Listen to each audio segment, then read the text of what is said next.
ओम शांति। आज दिनांक 11 जून 2022 बाबा ने महावाक्य में हम बच्चों को जो वरदान दिया, वरदान का मनन कर उसका स्वरूप बनेंगे। बाबा वरदान में बोले, शुभ भावना से व्यर्थ को समर्थ में परिवर्तन करने वाले होली हंस भव। आज बाबा हम बच्चों को होली हंस भव का वरदान दे रहे हैं।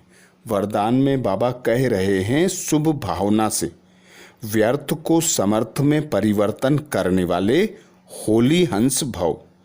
डिटेल में बाबा कहते, होली हंस उसे कहा जाता है जो निगेटिव को छोड़ पॉजिटिव को धारण करे, देखते हुए सुनते हुए ना देखे ना सुने।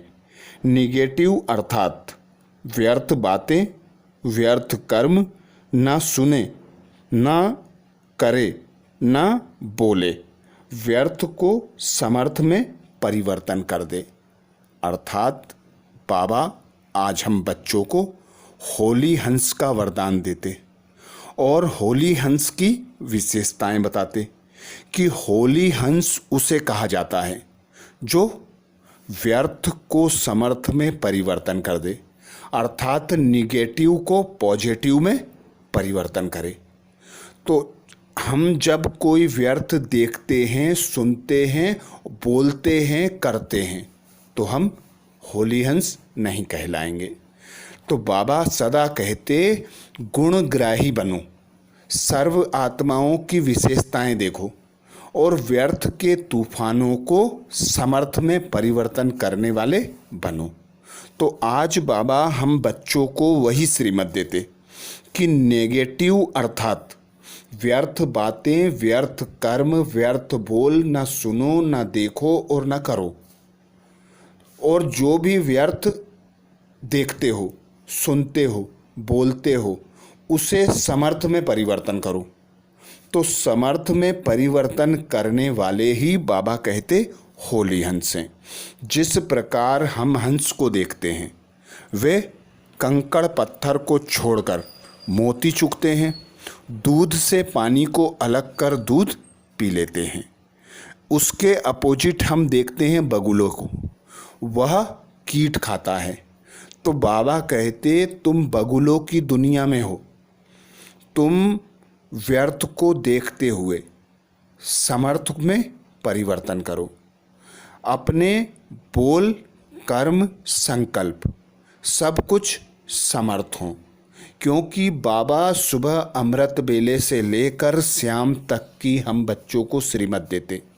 हम जब श्रीमत अनुसार चलते हैं, हर आत्मा की विशेषताओं को देखते हैं, व्यर्थ से मुक्त बनकर समर्थ बनते हैं। तो बाबा कहते, ऐसे बच्चे होली हंस कहलाते हैं। इसके लिए हर आत्मा के प्रति बाबा कहते, होली हंस बनने के लिए, व्यर्थ को समर्थ में परिवर्तन करने के लिए सर्व आत्माओं के प्रति शुभ भावना चाहिए। शुभ भावना से उल्टी बात भी सुलटी हो जाती है। इसलिए कोई कैसा भी हो, आप शुभ भावना दो। शुभ भावना पत्थर को भी पानी कर देती है, व्यर्थ को भी समर्थ में परिवर्तित कर देती है। बाबा आया है इस कलयुगी दुनिया को, पतित दुनिया को, दुख की दुनिया को परिवर्तन कर सुखी दुनिया में बदलने, शांति की स्थापना करने। तो बाबा एक संकल्प के आधार पर विश्व का परिवर्तन करते हैं।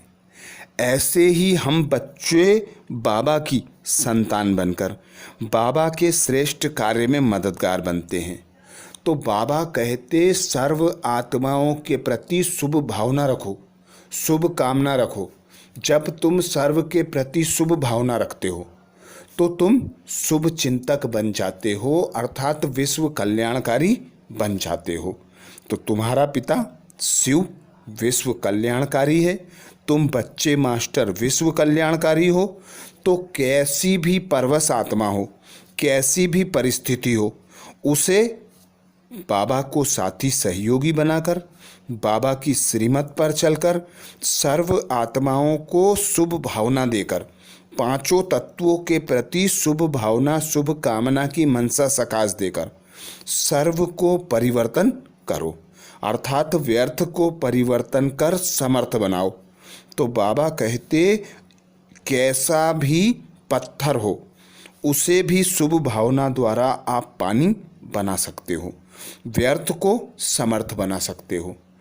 तो आज श्रीमद् बाबा की यही कि होली हंस बनने के लिए सर्व आत्माओं के प्रति शुभ भावना हो, व्यर्थ को ना देखना है, ना सुनना है, ना करना है, और यदि व्यर्थ होता है तो उसे परिवर्तन कर समर्थ में परिवर्तन कर लेना है। तो ऐसे ही बच्चों को बाबा कहते होली हंस कहलाते हैं।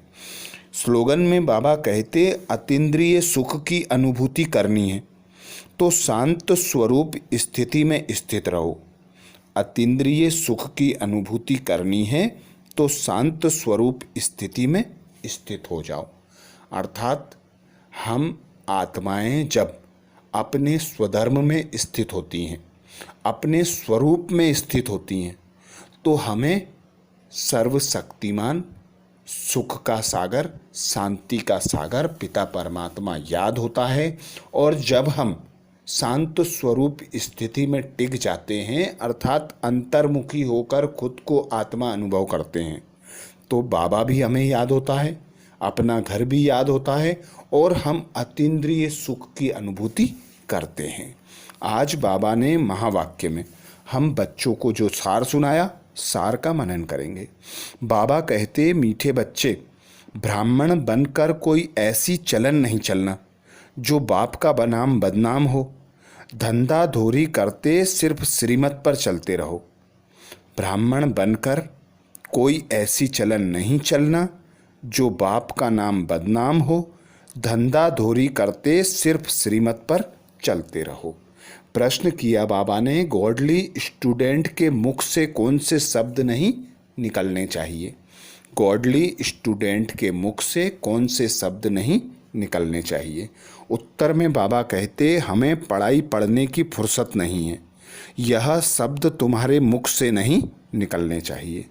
बाप कोई बच्चों के सिर पर आपदा अर्थात बोझ समस्या नहीं डालते, सिर्फ कहते हैं सवेरे सवेरे उठ एक घड़ी आधी घड़ी मुझे याद करो और पढ़ाई पढ़ो।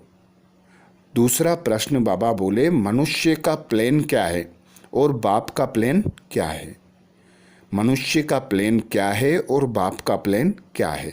उत्तर में बाबा कहते मनुष्यों का प्लान है सब मिलकर एक हो जाएं, नर चाहत कुछ और होवत कुछ और।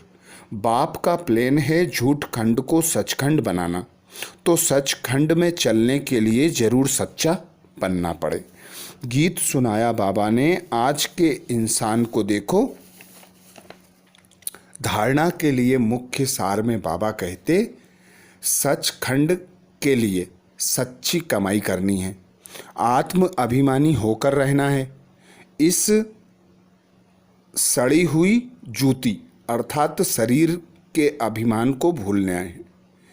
पहला पॉइंट बाबा कहते सचखंड के लिए सच्ची कमाई करनी है, आत्म अभिमानी होकर रहना है।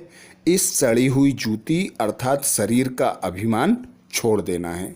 दूसरा पॉइंट बाबा कहते रहम दिल बन अपना और दूसरों का कल्याण करना है।